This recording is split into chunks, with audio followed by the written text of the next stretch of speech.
My wife took over the company with her lover, and they fired me, as if I were merely an obstacle in the new empire they were planning together. I left without argument, but with the firmness of someone who knows their own worth.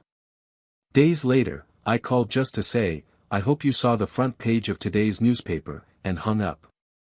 When they looked, they saw the headline about the country's newest million-dollar company, and the owner's face was mine. She, who traded loyalty for ambition, discovered too late that her lover didn't want commitment, only power. She was left alone, watching from afar the life she could have built with me. I moved on, with a new love that values me for who I am, not for what I have. When she tried to contact me, I answered calmly.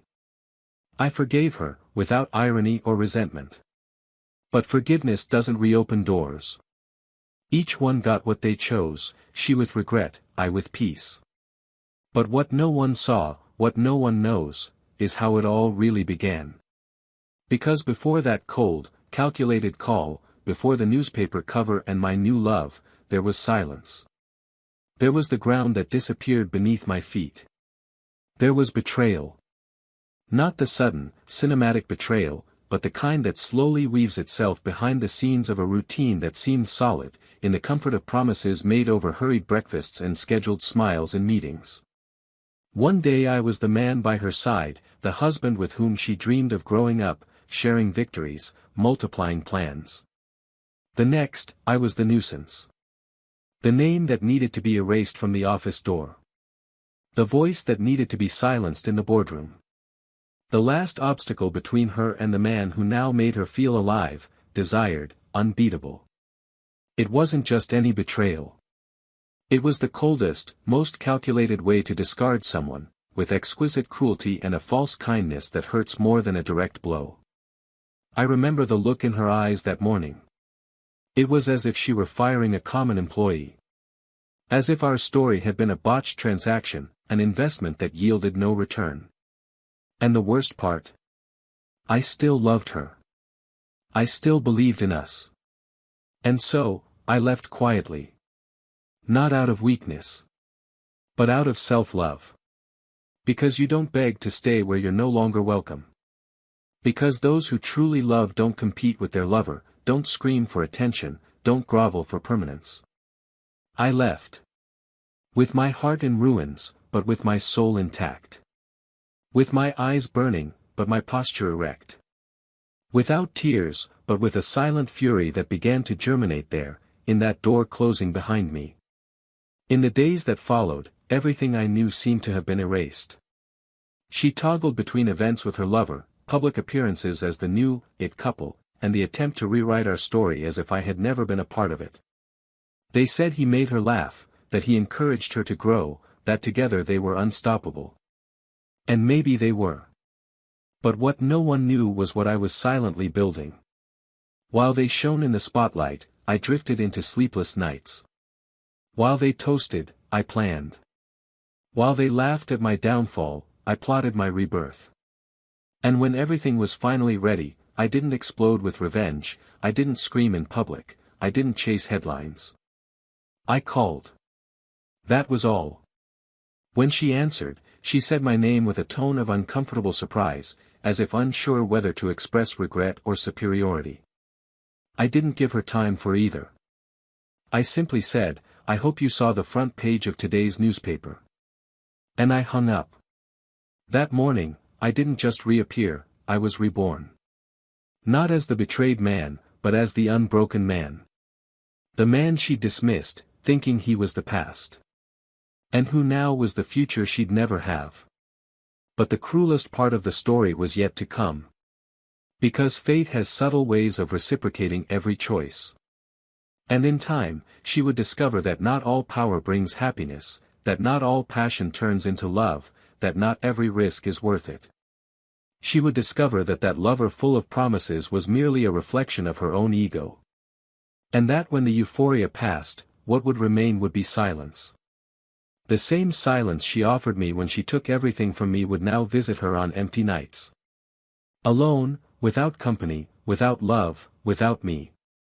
The most shocking thing of all is that I didn't need to take revenge. I didn't need to destroy anything. Life itself took care of showing her what I meant. And there was no public spectacle, no applause. There was only absence. The absence of me, in the places she swore I would always be. The absence of answers when she tried to seek a second chance in me. And the worst punishment of all, the constant presence of my happiness far from her. Because the true punishment for those who despise love is to see it blossom in the hands of another. And that's how, one day, she saw me. Not up close. But from afar. In a restaurant, in a bookstore, at an event. I didn't see her. Or maybe I did, and I just didn't care. She watched me talk to another woman. Laugh like I hadn't laughed in ages. Hold a hand as firmly as I once held hers. And in that moment, she understood. She understood that it wasn't just the money, nor the company. That it wasn't just about business. It was about me. About what she lost. About who she pushed away. And when the realization hit, when the pain of real loss caught up with her, it was too late. She tried to reach out to me. He tried to explain, justify, perhaps rewrite the past with new words. But there was no more paper, no more ink. The story was already written. And the final chapter didn't include her name. When he called me, I answered with the calm of someone who has already forgiven. Because I have. But forgiveness doesn't open doors. Forgiveness only closes cycles. And she needed to understand that a door can close politely, respectfully, even with a final look of tenderness, but it will still be closed. Because after so much pain, so much wasted sacrifice, so much wasted love, the least I could do for myself was not go back. Today, she lives between memories and regrets. Between photos he deleted too late, and messages never replied to. And I found someone who sees me as if I were lucky to have found me, and not as if I were a burden to be replaced. Someone who chooses me every day. Who doesn't need games, manipulation, or self-interest. Someone who loves me not for what I can offer, but for who I am. And yet, even after everything, when I see her, if I still see her, I don't feel anger. I don't feel pride. I feel only a comfortable silence, of someone who has lived through something important, but survived. Of someone who has been betrayed, but not broken. Of someone who has been left, but not lost. There's only one thing that still intrigues me. A small, almost insignificant detail, but one that's never left my mind. That last time I saw her from afar, as she watched me alongside the woman who walks with me today, there was something in her gaze. It wasn't just sadness, nor guilt. It was something else. Something that seemed, surprise. As if, even after everything, she still didn't expect me to have moved on. As if she still thought I'd be there, waiting for her, like a fool at the door she herself locked. But the strangest thing is that night, when I looked into my new partner's eyes, I saw the same sparkle I'd once seen in my ex-wife, back when she still loved me. And for a second, just a second, I wondered, what if, deep down, what destroyed everything wasn't just the betrayal? What if what really killed our love, was the fact that she thought I'd never have the courage to leave her behind?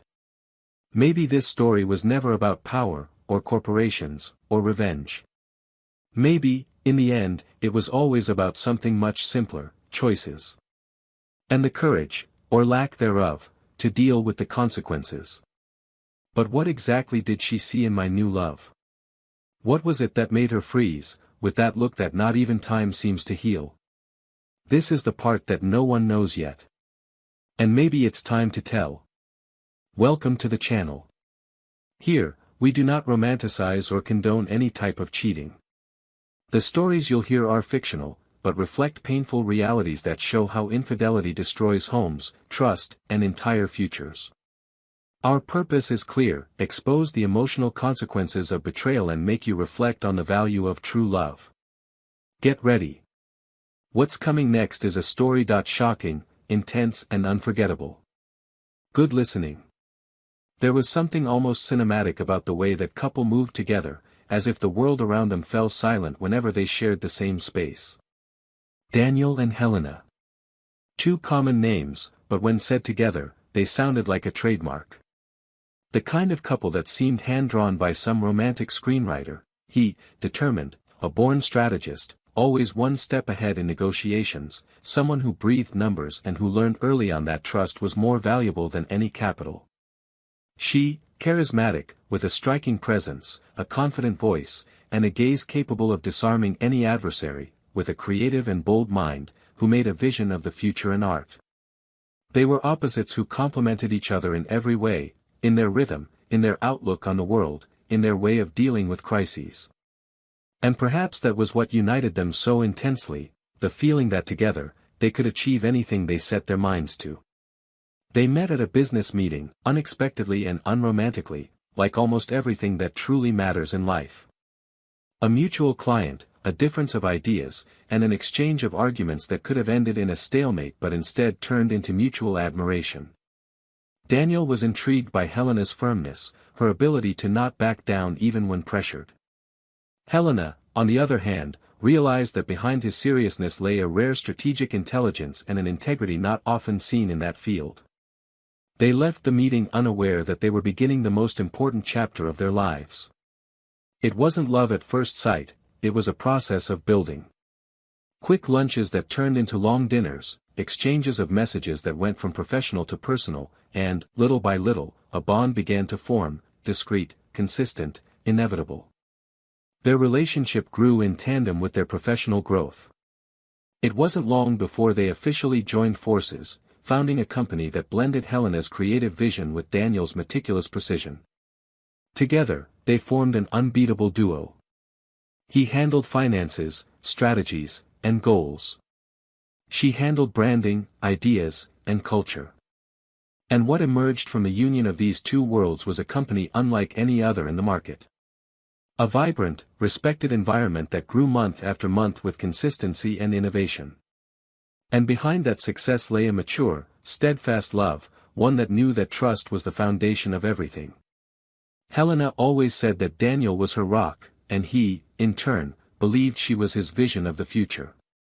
But what the world saw as perfection, within the four walls of their home, was merely the visible version of a much more complex construction. There was affection, yes. There was respect. But there were also silences. Small, almost imperceptible at first, like tiny cracks in the glass. Helena, little by little, found herself pressured by the accelerated pace she herself had helped create, the demands of the market, the internal expectations, the weight of being a benchmark in everything. Daniel, on the other hand, found himself increasingly immersed in goals, growth forecasts, reports. It wasn't inattention, it was focus. It wasn't coldness, it was responsibility. And although they never stopped loving each other, they began to see each other less. Less in real conversations, less in personal choices, less in the details. Despite this, they maintained the appearance of a strong couple. And in many ways, they still were. Sunday lunches with her parents, nights watching reruns on the couch, quick trips to recharge, everything seemed to indicate that, despite the pressure, they were still in sync. But what no one realized was how much each of their emotional needs were being drowned out by the sheer volume of success they'd created together. Helena wanted to be heard, not just as a partner, but as a woman. She wanted spontaneity, lightness, unplanned escapades, and even a bit of madness. Daniel, without realizing it, offered security, planning, and structure. What for him was love, for her began to feel routine. There were no intense arguments, no cruel words. Just a growing distance, the kind you don't notice in everyday life, but one day becomes apparent in a simple, sidelong glance at breakfast. She started arriving later, being more absent-minded at meetings, smiling less during casual encounters with mutual friends. Daniel, on the other hand, tried to keep up the pace as if nothing were amiss. He analyzed numbers, corrected deviations, and spoke of future goals with the same enthusiasm. Until, little by little, he began to understand. The touches that became rare, the conversations that lost their depth, the sparkle in her eyes, which seemed to be aiming for something he couldn't quite grasp. Still, there was no confrontation. Daniel had always been reserved with his emotions. He preferred to observe before acting, to understand before questioning. He trusted the love they had built so much that he refused to believe anything could be falling apart. And Helena, for her part, couldn't, or didn't want to, put into words what she was feeling. There was a mixture of guilt and confusion in her chest. A part of her was still enchanted by the story they had built, but another part was restless. And this restlessness began to take shape in other spaces. New circles, new conversations, new presences. Everything subtle, not yet threatening, but present. And it was at this stage that something changed. A new person began attending company events. Young, confident, insightful, with a different, bolder, less restrained way of speaking. Someone who seemed to understand Helena with an ease Daniel no longer displayed. The kind of person who praises overlooked details, who asks the right questions, who offers intense attention. Nothing was immediate, nothing that could be considered a risk. But something changed in the way Helena smiled, in the frequency of side meetings, in her willingness to have longer conversations after work. Daniel noticed, but didn't react. Maybe out of pride. Maybe out of fear of confirming what he feared. Maybe because he believed it was just a phase. They still slept in the same bed, still had dinner together sometimes, still shared company decisions.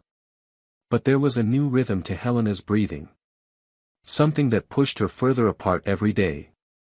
And what hurt Daniel most wasn't the change itself, but the fact that she said nothing. She continued her daily life as if everything were fine. She continued smiling in meetings, signing documents, talking about future plans. As if the distance between them wasn't growing. As if he were still the man she daydreamed about. Even so, he remained silent.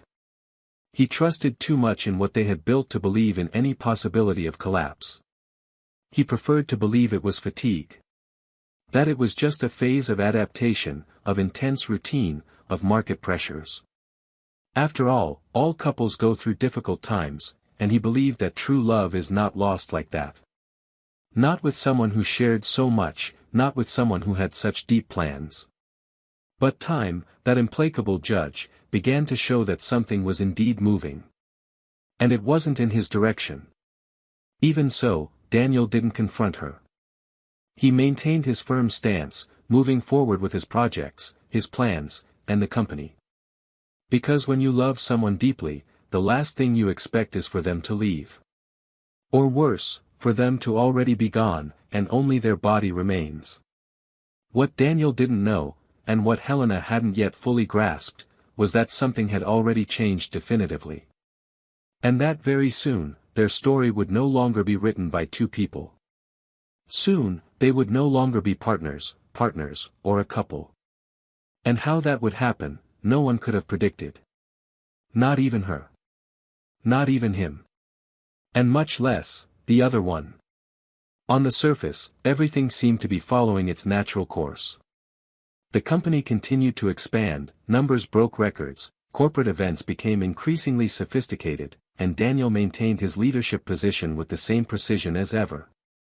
Helena, for her part, was proving increasingly influential in the creative scene, participating in panels, lectures, and interviews that reinforced her image as a market visionary.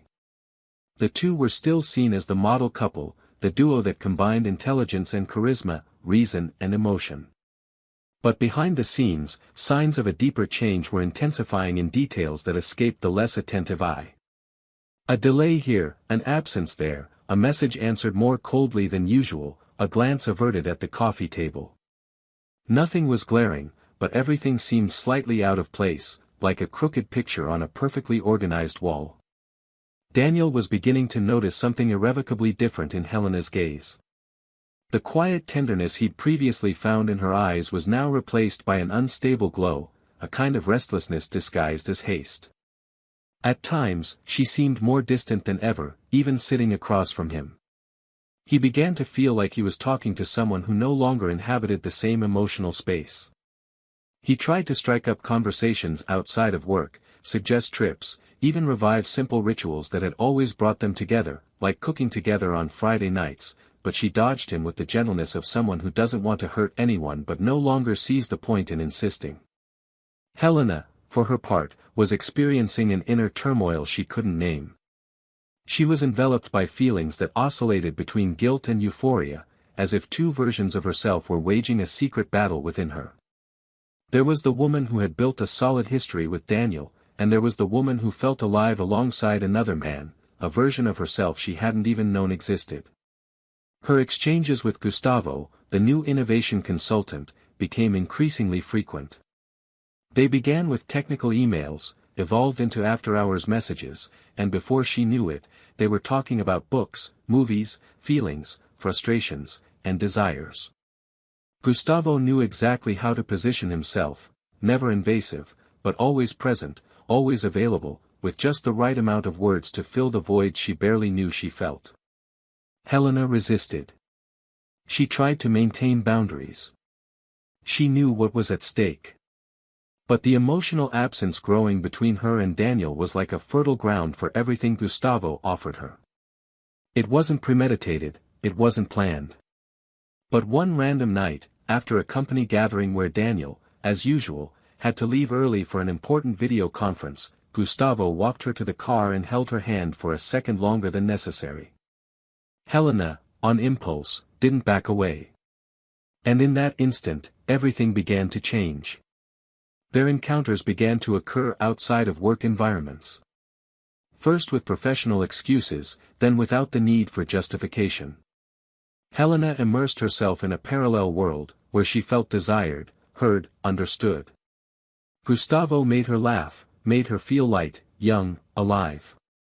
And as much as she tried to deny it, she began to compare the sensations. She began to notice Daniel's silence as an annoyance. She began to find his predictable habits, his caution a kind of prison. Little by little, she began to avoid physical contact, to postpone conversations, to be absent more often. Daniel noticed, but didn't know how to react. In his rational mind, he tried to organize everything as if it were a problem to be solved logically, without realizing that his heart didn't follow spreadsheets. What Daniel didn't realize was that Helena had already crossed a line from which there was no turning back. There was something different about her, something looser, more impulsive, but also more unstable. He began to notice subtleties, the different perfume she wore on Tuesdays, the calls that ended when he entered the room, the smiles that appeared when she glanced at her phone. He tried not to harbor suspicion. He tried to talk, without accusing, without pressuring. In one such attempt, one night when they sat down to dinner in the small garden of the house they had bought together, Daniel spoke calmly about the distance between them, about how much he missed the way they used to be. Helena simply said she was tired, that she needed space, that perhaps things had changed. She wasn't cruel, she wasn't cold, but she was evasive. And that hurt more than any direct confrontation. Days later, at a crucial meeting with the company's board, Daniel was surprised by an unexpected proposal, his departure from strategic leadership, citing internal restructuring. The proposal was carefully crafted and included Helena's name among the signatories. She didn't look at him as the papers were handed over. She maintained a professional demeanor, as if it were simply a corporate decision, a natural step in the company's evolution. Daniel remained silent. He signed. He left the room as if leaving behind more than just a role, as if shedding a history. He didn't protest. He didn't question. But in that moment, a definitive crack opened. Confirmation of what he'd already suspected came 3 nights later. He was at home, looking at an old company presentation where he and Helena had spoken together, when he received a call from an unknown number. He didn't answer right away. When he heard the voicemail, his blood ran cold. It was the voice of a long-time, discreet employee who had always been loyal to him. The message was simple, almost whispered, as if the truth needed to be spoken carefully. "I thought you should know that Helena and Gustavo are together. It's been a while. That's why, you know." Daniel didn't answer. He stood still, cell phone in hand, while the world around him seemed to fade into a muffled noise. It wasn't a surprise. But it hurt as if it were. As if every piece of that relationship built over years of dedication was now slowly burning before his eyes. He didn't cry. He didn't scream. He just felt. He felt the weight of every ignored gesture, every interrupted conversation, every attempt at reconnection she rejected. He felt the betrayal not just as a breach of trust, but as the dissolution of an identity. Because he hadn't just lost a wife. He'd lost a story. A narrative he believed indestructible. Helena, for her part, seemed lighter in the following days. She moved around the company with an almost adolescent energy, as if she were starting over. Gustavo did too. Complicit smiles, discreet glances, small, almost imperceptible touches. But there was something about Helena that seemed insecure, even amidst the enthusiasm. A slowly growing unease, a void that not even Gustavo could fill. Daniel, even outside the company, remained silent. He didn't send a message, didn't ask for an explanation. He spent days immersed in his own pain, but also in something deeper. A kind of reconstruction I still didn't fully understand. A plan began to form, not out of revenge, but out of a need to reconnect with himself. It wouldn't be simple. It wouldn't be quick. But it would be definitive. And while Helena celebrated what she thought was a new beginning, Daniel was preparing something that would change everything. But before that, something had to happen. Something that was about to turn the tide of history once and for all. And when it did, it would leave no room for soft regrets. Helena woke with a start that morning. The light flooded the room harshly, and the silence around her wasn't one of peace, but of absence. The new apartment, which she now shared with Gustavo, was modern, well decorated, full of spacious spaces and windows overlooking the city. But it lacked soul. And that day, specifically, Gustavo was also missing. He had left early, without saying goodbye, without a note, without a message. Helena got up slowly, ran her hand over the crumpled sheets, and tried to ignore the uneasiness that had been growing inside her for weeks. Despite appearances, something between them was off. Gustavo wasn't as present as before, avoided deep conversations, claimed to be always swamped with commitments and travel. And even when they were together, he seemed distant, too absorbed in his own reflection in the mirror of his new position. The intense, clandestine passion that once united them now seemed to have become a silent contract of cohabitation, without passion, without real plans, without promises. Helena's life was filled with a void she tried to fill with excuses. They said choices have consequences, and she tried to convince herself she had done what needed to be done. But the heart isn't soothed by arguments. And lately, she felt a longing she couldn't name. She began rethinking certain decisions, reliving memories that came to mind involuntarily. Small details of her life with Daniel that once seemed ordinary now held weight in gold. The way he listened to her without interrupting, the care with which he remembered the things she said, the silent glances that spoke louder than 1,000 words. It was different. It was real. And it was too late. That afternoon, while organizing papers in the makeshift office of her new apartment, her phone vibrated with an unexpected notification. It was Daniel's name. A single ring, followed by a short message. I hope you saw the front page of today's newspaper. Nothing more. Helena froze. Her stomach turned. Her hand trembled for a few seconds. What did he mean by that? She rushed to open the news app. The main headline, Promising Company Becomes a National Benchmark in Innovation and Investment Fundraising. Meet the face behind the phenomenon. Below, Daniel's photo. Serious, serene, elegant. The text talked about his new startup, created in silence, financed with his own capital and high-level strategic partnerships. In just a few months, Daniel had built something even greater than his old company. He had been reborn. And she wasn't part of this new world. Helena felt the ground beneath her feet for a moment. It wasn't envy. It was pain. The sharp pain of someone who finally realizes they've lost something they can never get back. She called Gustavo, but it went straight to voicemail. She tried to maintain her composure, but despair washed over her like a wave. She needed to see him. She needed to understand how he'd managed it. How, after everything, he was okay.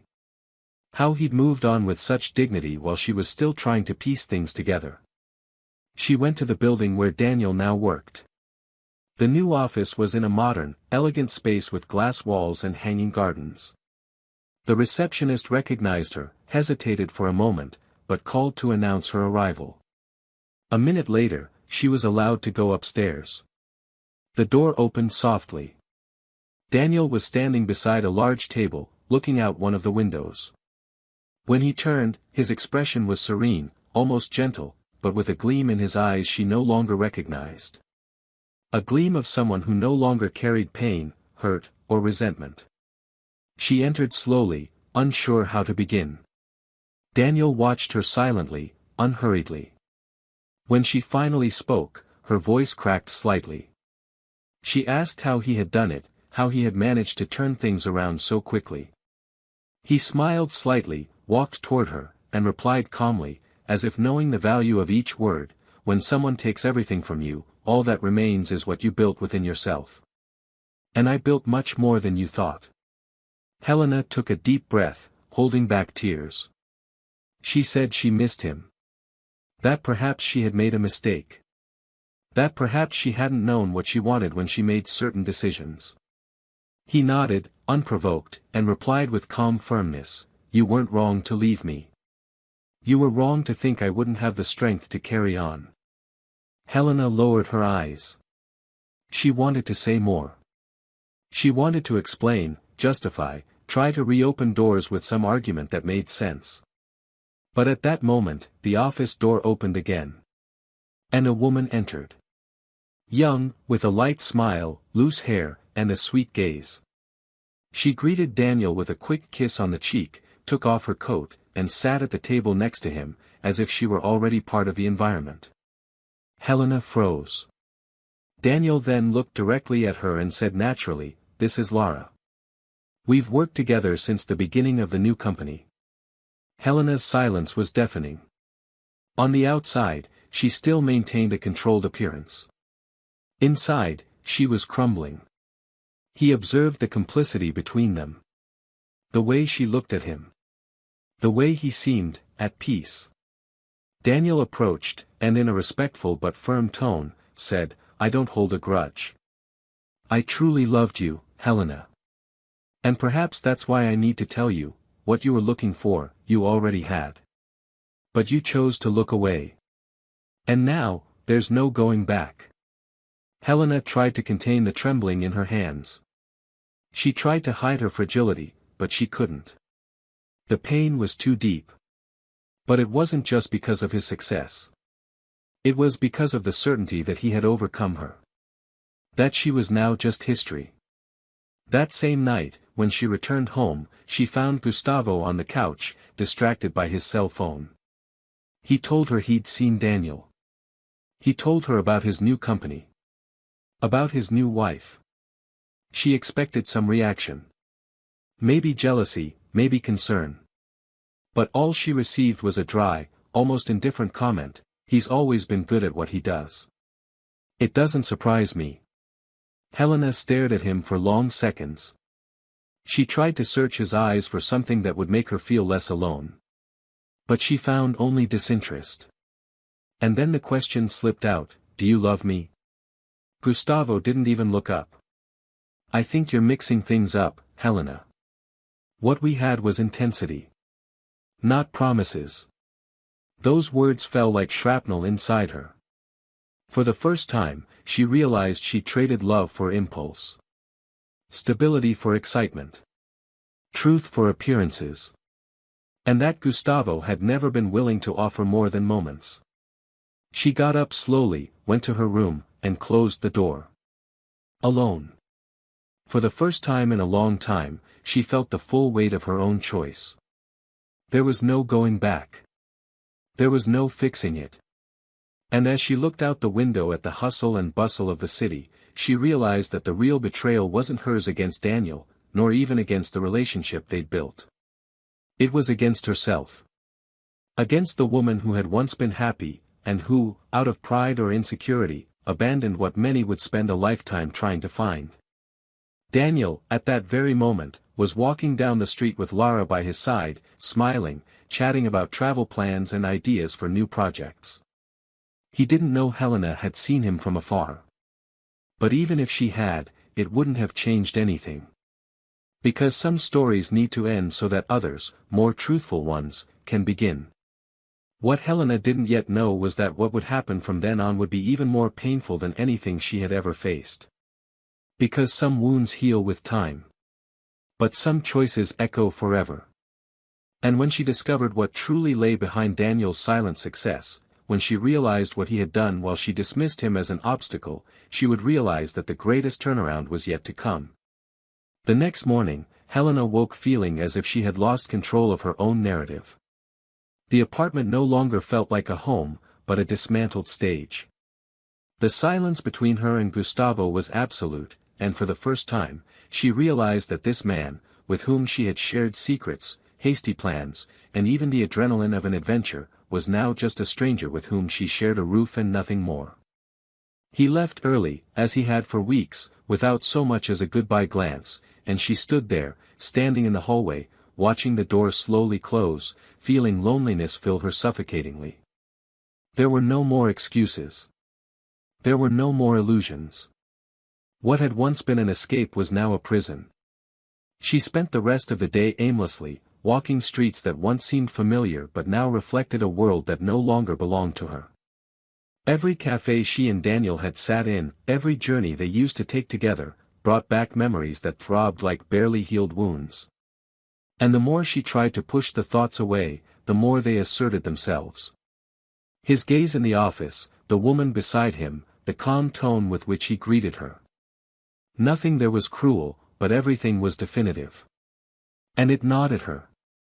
The idea that Daniel had not only gotten over her, but was now genuinely happy, with another woman, hurt more than any speech he could have made. She felt she had been erased from history, as if she had never existed, as if she had left no trace in her life. Late in the afternoon, she decided to reach out to an old friend. Someone who was still close to her, but who, out of loyalty, had never been involved in the breakup between her and Daniel. She needed someone to say something, anything, that made sense within that turmoil. They sat in a discreet bar, far from the places where they were usually seen as an influential couple. Her friend listened in silence as Helena unburdened herself, unfiltered, unreserved.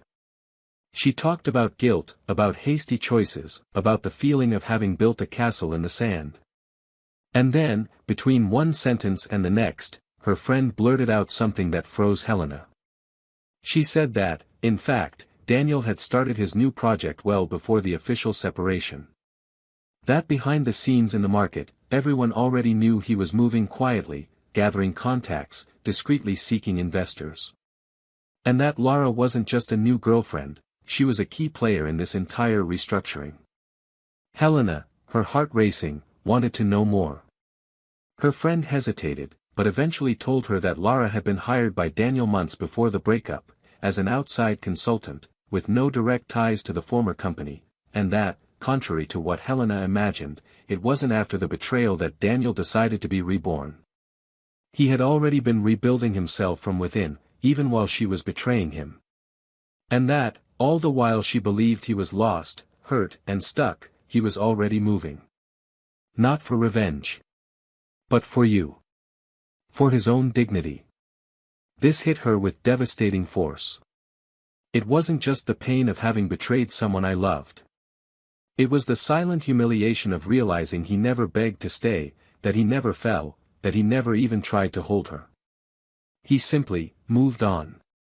And now, seeing all this clearly, Helena felt ever smaller before the greatness of a love she had treated as disposable. In the following days, she began to avoid Gustavo. Arguments, previously contained, began to emerge.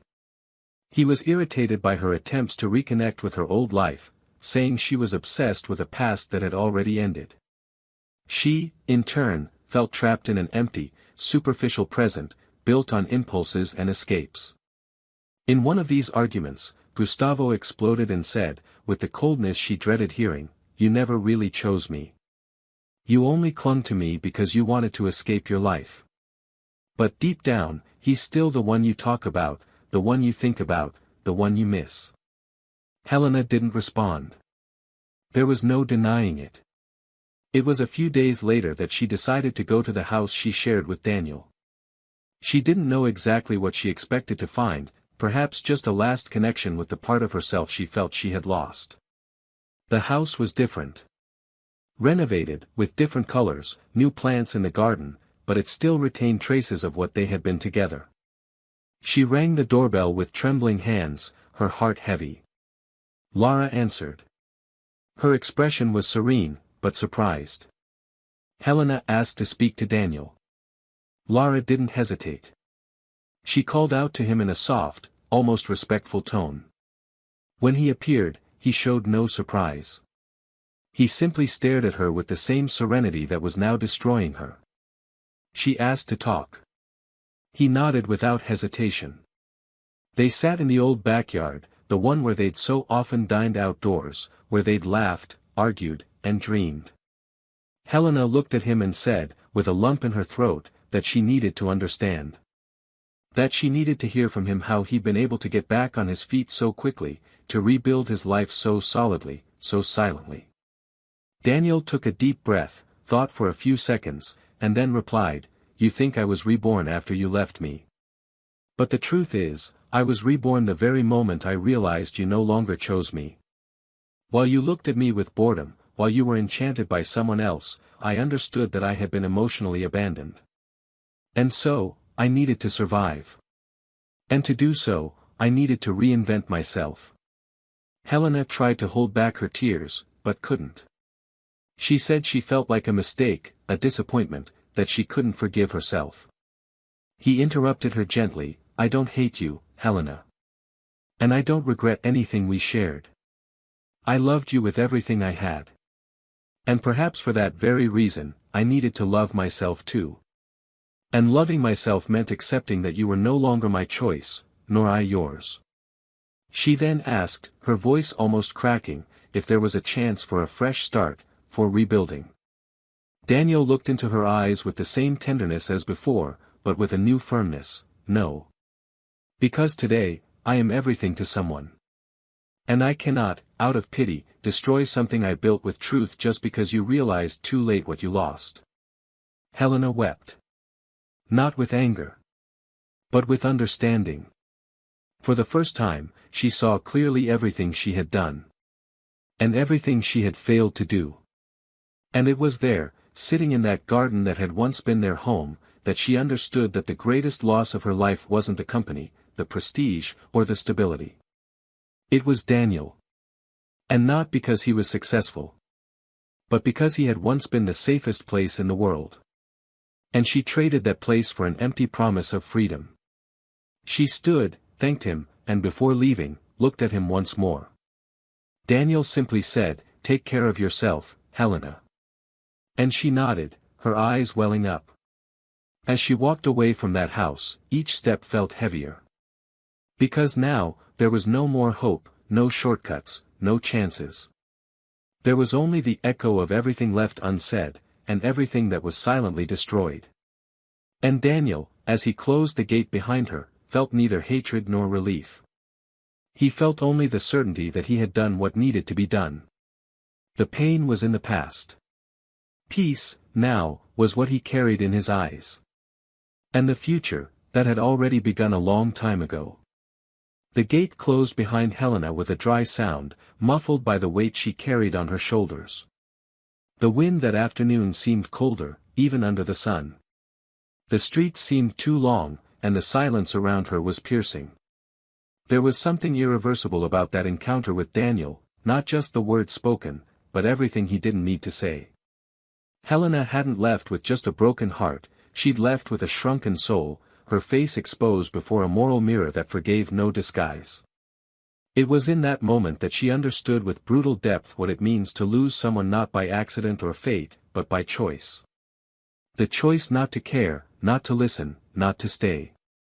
And the bitterest part of it all was the knowledge that she was the one who opened the door through which he decided, with all possible dignity, not to return. She spent the following days in a state somewhere between numbness and hyper-awareness. Gustavo was gone, home was gone, plans were gone.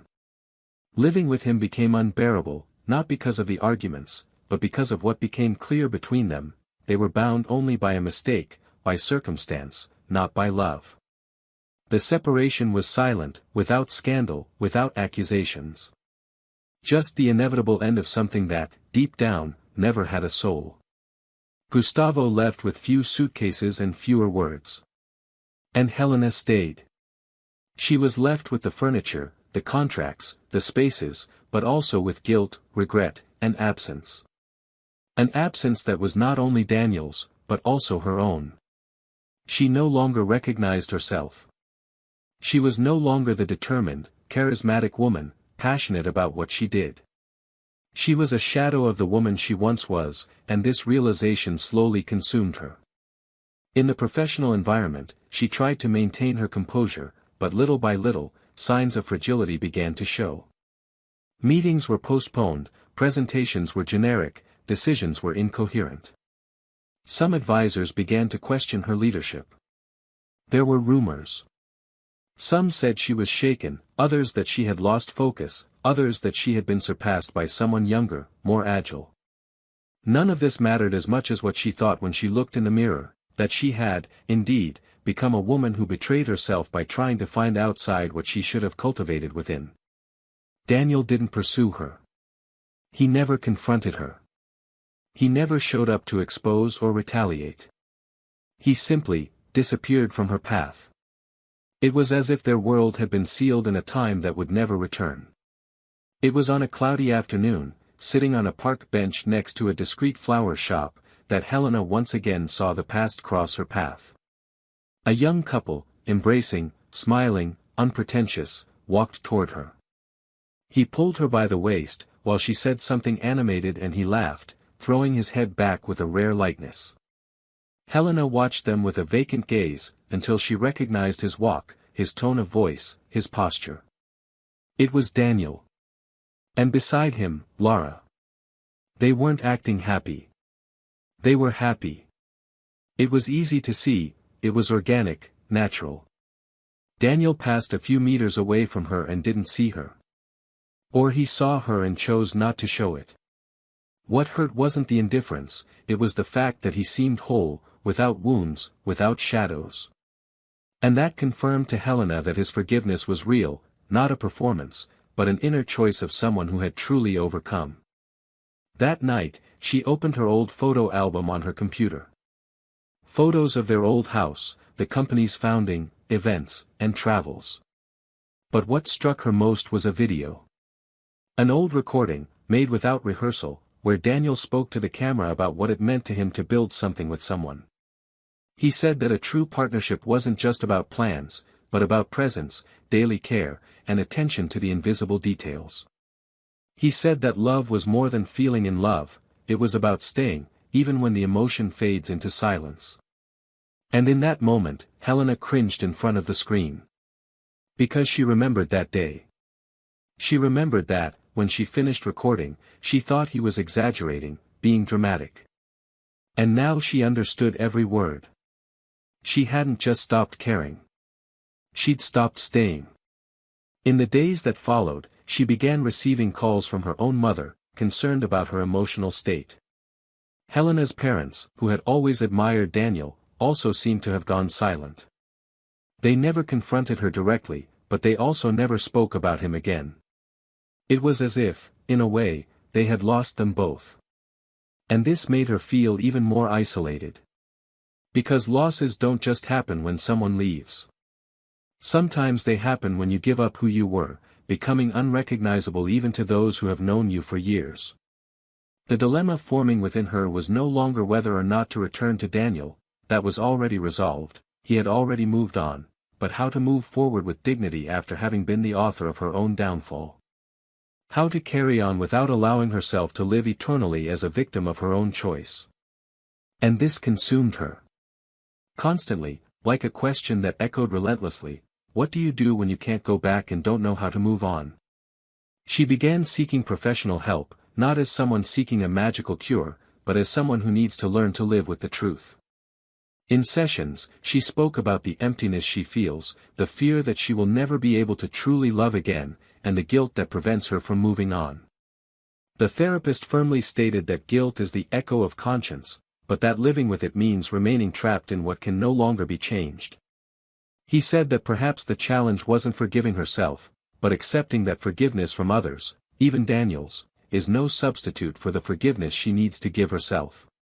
And it was this reflection that led her to a symbolic gesture weeks later. Helena decided to write a letter to Daniel. Not to give it to him. Not to try to reopen anything. But to say everything she'd never had the courage to say.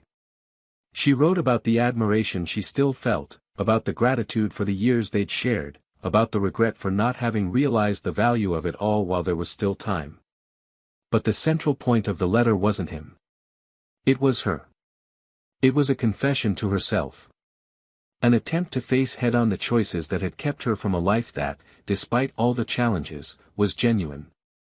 As she wrote, Helena wept silently. Not because she wanted to return, but because she finally understood that you can't lose someone like that with impunity.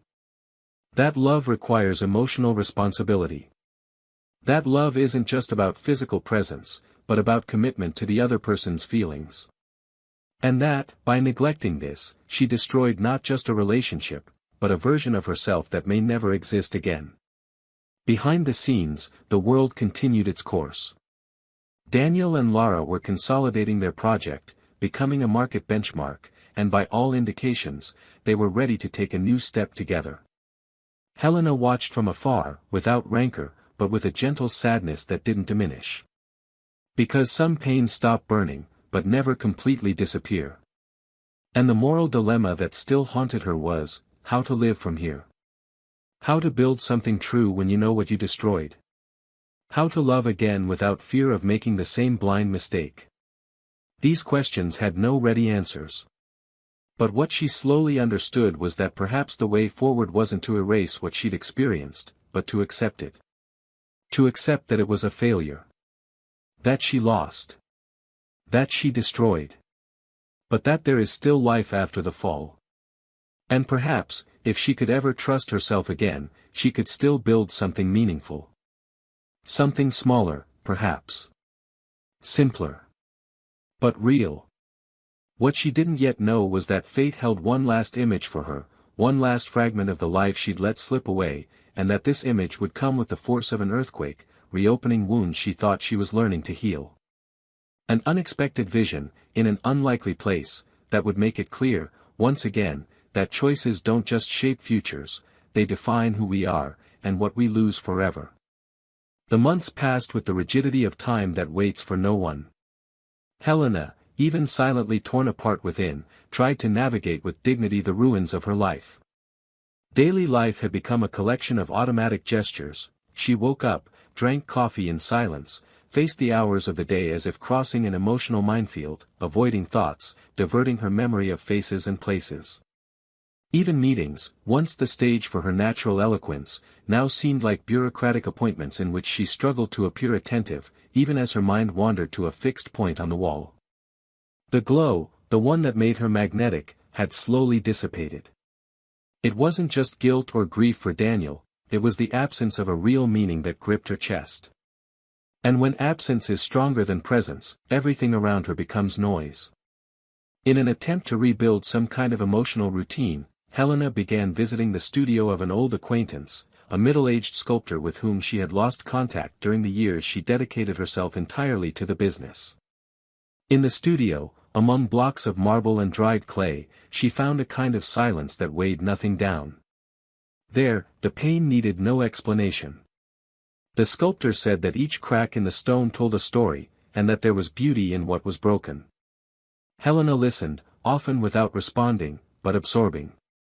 Those simple words, spoken by a woman who had experienced losses beyond the reach of books, touched a space no one else could. Little by little, Helena began to sculpt. First, abstract forms, then tentative faces, hands, gestures frozen in time. It was the only place where she could breathe with some comfort, even though the pain was still a constant presence. It was a Friday afternoon, amid the deep rumble of tools and the strong smell of stone dust, that her phone vibrated. A simple, automatic notification, "Congratulations, Daniel and Laura," accompanied by a photo, the two of them, side by side, smiling, surrounded by loved ones, in a brightly lit room. There was no fanfare, no ostentation. Just a discreet, intimate wedding, but full of truth in their eyes. Helena stared at the image for long seconds. She didn't cry. But she didn't breathe either. It was the end. The real end. Not as a metaphor, but as the definitive closing of a chapter that, no matter how much she insisted on stirring it up, was no longer hers. That image, more than any words, sealed the certainty that she had become nothing more than a distant memory in Daniel's life, perhaps a story he told quietly, or never told again. She closed her phone, returned to the sculpture in front of her, and tried to continue shaping, but her hands were shaking. She walked home, refusing any form of transportation, as if the movement of her body would help her process what her heart refused to accept. When she got home, she turned on the television without sound, lay down on the sofa, and remained there, motionless, staring at the ceiling. The pain was different now. It no longer hurt like a knife, but like a lack of meaning. It was no longer about wanting to go back. It was about knowing that, even if the whole world went back in time, she wouldn't have the same innocence to live that story again. Because now she knew what pain was made of. And regret, contrary to what many think, doesn't redeem anyone. It only reveals. The following week, she was invited to participate in an innovation event that brought together influential names in the industry. She hesitated to accept. But there was something deep inside her that wanted to confront him head-on. She wanted, perhaps, to look at him one last time. Not to say anything, not to provoke, but simply to see herself there, whole, even in the face of the life he now lived with someone else. She arrived punctually, wearing a dark suit, light makeup, and her hair tied back neatly. She was beautiful, yes, but there was a silent emptiness behind her eyes. She crossed the room with calm, unhurried steps, never shying away from anyone's gaze. When she finally saw Daniel, he was surrounded by people, smiling, chatting lightly. And Laura, as always, was at his side. The two exuded harmony, as if they understood each other with a simple glance. She didn't approach. She kept her distance, simply observing them for a few minutes. But it was Daniel who saw her first. Their eyes met. There was no tension. Just a slight, respectful nod. He didn't come any closer. And she understood why. Sometimes, loving someone also means letting them go their own way without carrying any more scars. That was it. Daniel wasn't avoiding her out of spite. He was simply choosing to protect the new life he'd built. And Helena, as much as it hurt, respected it. Because she understood. As she was leaving the event, a young reporter approached her, asking for a brief interview. Helena accepted. The questions were formal, about business, future strategies, market insights. But the last question was unexpected. The reporter, with sincere curiosity, asked, "If you could go back in time, would you have done anything differently?" Helena didn't hesitate. She answered with raw honesty, "Yes. I would have listened more and spoken less. I would have realized that some presences are irreplaceable. And that when you lose someone who truly loves you, the whole world may applaud, but inside, silence remains." The reporter said nothing. She simply thanked her. And Helena continued on her way, her eyes fixed straight ahead, but her heart aching for everything that words could no longer change. In the months that followed, she tried to find small refuges. She traveled alone, returned to studying philosophy, got involved in social projects, and sought to fill with meaning what professional success could no longer sustain. In one of these projects, she met someone. An older man, a widower, discreet, with a tired but kind look. They began to talk, to exchange stories. He, too, was carrying losses. Different from hers, but equally profound. And slowly, something blossomed there. Not passion, not unbridled desire, but a gentle, almost imperceptible connection. The kind of relationship that doesn't promise to heal wounds, but offers companionship on difficult days. Helena didn't fall in love like before. But for the first time in a long time, she felt she could look someone in the eye and say, "I'm here, whole, with all my flaws." And the other looked back at her as if understanding that true love doesn't require perfection, but presence. Daniel, upon learning from others that Helena was starting over, simply smiled. There was no jealousy. There was relief. Because, despite everything, he never wanted her to fail. He just needed her to understand what he'd always known, that fidelity goes beyond physical presence. It's a daily decision to continue, even when emotions fluctuate. He knew this. She, now, did too. And so, amidst simple gestures and silences that once hurt but now comforted, each went their separate ways. Not as enemies, but as people who, at some point in their lives, shared something too great to forget. Even if it was also too great to sustain. Peace, at last, came. Not like an explosion, but like a breeze. And time, that old and patient master, took charge of putting everything in its place. Including Helena's heart. Time passed like a river that doesn't wait, and the course of life continued relentlessly, silently, steadily. Years had passed since that final goodbye in the garden where it all began. The world transformed around them, and each continued to navigate the consequences of their own choices, like pieces moved within a moral chessboard that no one completely controls. Daniel, now more mature, more introspective, had become a consolidated name in his industry. The company he founded in silence had reached proportions he couldn't even imagine. It became a benchmark for innovation and ethics. He was invited to international forums, respected by leaders around the world, but none of this enchanted him as much as what he had built within his home. Lara had become not only his wife, but his true companion, the one who walked beside him with ease, truth, and presence.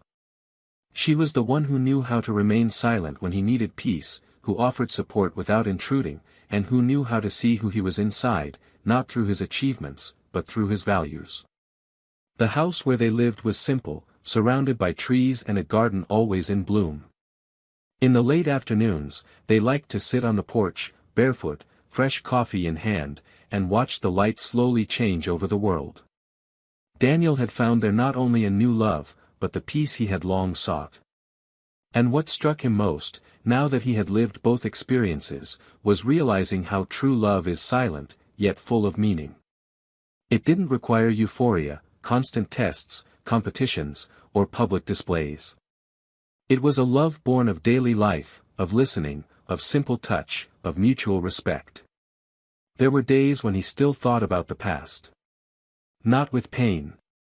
But like someone who remembers a road they've traveled that taught them exactly what they should never repeat. He never mentioned Helena's name again. And he didn't need to. She was part of a story that remained intact in time, and although it had hurt like an amputation, it no longer defined who he was. Helena, in turn, had become a different woman. Grief shaped parts of her that were once hard and inflexible.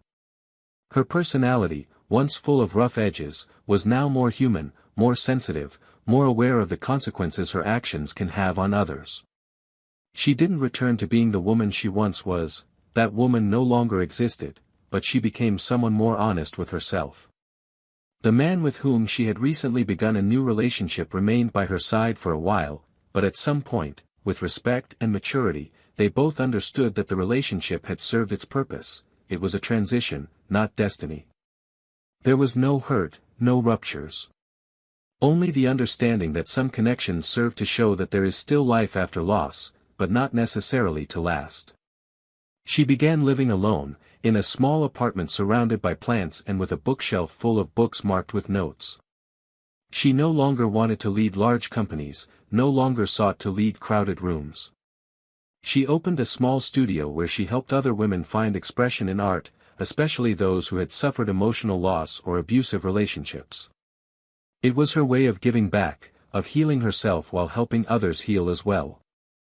The face that had once graced business magazines was now seen at community events, discreet but full of soul. She never had a true love again. And that hurt. Not out of need, but because she knew the great love of her life had already passed, and that she herself was the one who let him slip away. One Sunday morning, Helena was walking through a park when she saw, in the distance, a family sitting on the grass. Two small children were playing while their smiling parents were packing a small picnic basket. As she got closer, she realized it was Daniel, standing next to Lara, with two small children. The scene froze her. He didn't try to run away, didn't look away. He stood there for a few seconds, watching from afar, in silence. Time seemed to freeze around her. For the first time, she saw him as a father. No longer the businessman, nor the betrayed husband. But as someone who had moved on completely. The children ran around him with pure joy, and he, with a wide, genuine smile, held them in his arms as if he knew exactly what it means to be someone's foundation. Lara looked at him with serene tenderness, and they kissed simply, effortlessly, like someone who loves because they know they've made the right choice. Helena took 2 steps back and sat on a bench far away. She took a deep breath, closed her eyes, and smiled sadly. It wasn't envy. It was grief.